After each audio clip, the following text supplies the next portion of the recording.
अच्छा, अब यहां पर मैं आपको एक धर्म वैज्ञानिक बात बताना चाहता हूं और ये बहुत महत्वपूर्ण है। पुराने नियम में ये व्यवस्था थी और परमेश्वर ने ऐसा कहा था कि अगर तुम मेरे वचन में चलोगे तो ये आशीषें मिलेगी। मगर जब हम नए नियम में आते हैं ऐसा नहीं है, बल्कि अब यीशु मसीह कह रहे हैं अगर तुम मेरे पीछे चलोगे तो तुम्हें दुख उठाना। एक बड़ा मतलब कहते हैं एक बड़ा फेरबदल हो गया। इस्राएली लोग पुराने नियम के धर्म विज्ञान को लेकर पकड़े हुए थे और वही यीशु मसीह पर थोप रहे थे। इसीलिए लोग यीशु मसीह के पीछे आना चाहते थे। अब हम अगर इसको व्यवस्था से देखेंगे तो यीशु मसीह वो व्यक्ति है जो व्यवस्था की सारी बात को पूरा करने वाले हैं। आशीषें आशीषें आएगी, इसके पीछे हो लो। मगर यीशु मसीह ने उनका धर्म विज्ञान बदल के रख दिया और क्या कहा, मेरे पीछे आओ। मेरे पीछे आने का क्या है? बार बार यीशु मसीह क्यों कहते हैं? कभी कभार जब मैं पहले मसीह में नया था तो मुझे यीशु मसीह क्यों कहते हैं बार बार मेरे पीछे आने का मतलब अपना क्रूज उठाओ।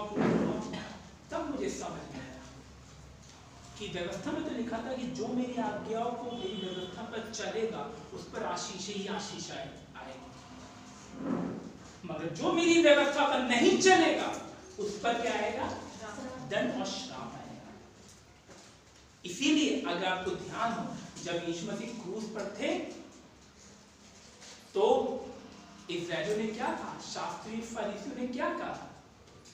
अगर ये सच में परमेश्वर का पुत्र है, अब इस चीज को आपको समझना होगा। परमेश्वर का पुत्र मतलब सारी व्यवस्था का पालन करने वाला, इसका मतलब उसके साथ साथ सारी आशीषें आएगी। अगर तू परमेश्वर का पुत्र है तो नीचा वो अपने धर्म विज्ञान में पुराने नियम को लेकर पकड़े हुए थे। समझना होगा। और आपको मालूम है, आप कभी श्राप पढ़कर देखिएगा जो व्यवस्था विवरण में लिखा हुआ है, दंग रह जाएंगे आप कितना यीशु मसीह में पूरा होता है।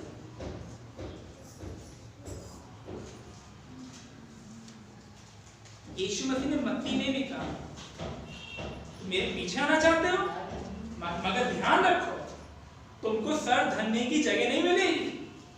और व्यवस्था की एक आशीष में से ये था कि यदि तू मेरी सारी व्यवस्था का पालन करेगा तो तेरे डेरे के निकट कोई दुख ना है।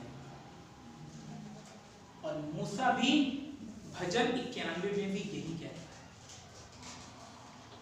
मगर जब यीशु मसीह आया तो यीशु मसीह ने पलट के रख दिया। यहां थे, उनकी सोच यहां थी, मगर अब यहां देखो। इसीलिए तो पतरस जान नहीं पाए, यीशु मसीह के चेले जान नहीं पाए। 3.5 साल यीशु मसीह के साथ रहने के बाद भी जरा सोचिए आप, कितना आसान है ना हम लोगों के लिए कहना कैसे थे वो लोग। मतलब यीशु मसीह के साथ रहो, यीशु मसीह को छोड़ दिया, हमारे लिए आसान है ना। बट उनके बारे में सोचिए, वो पुराने नियम का ये धर्म विज्ञान पकड़े हुए थे जो सही था उनकी व्यवस्था के हिसाब से। वो लोग गलत नहीं थे, मगर यहां पर यीशु मसीह कुछ और बदलाव लेकर आ रहा था। अब ये नई वाचा है, तो ये तो यीशु मसीह ने कहा ये नई वाचा है, मेरे लहू में नई वाचा है। पुराने लहू में जो जानवरों का बलिदान था उसके हिसाब से करने पर आशीष और श्राप आएगा। बट मेरी नई वाचा में एक नई शर्त है, मेरे पीछे और दुख उठाने के लिए तैयार रहो।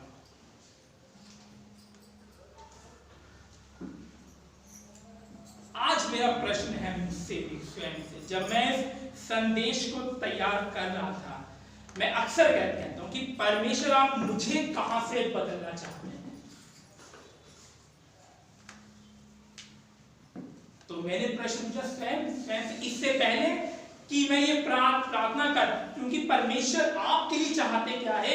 मेरी प्रार्थना कि परमेश्वर आपके मुझसे क्या चाहते हैं।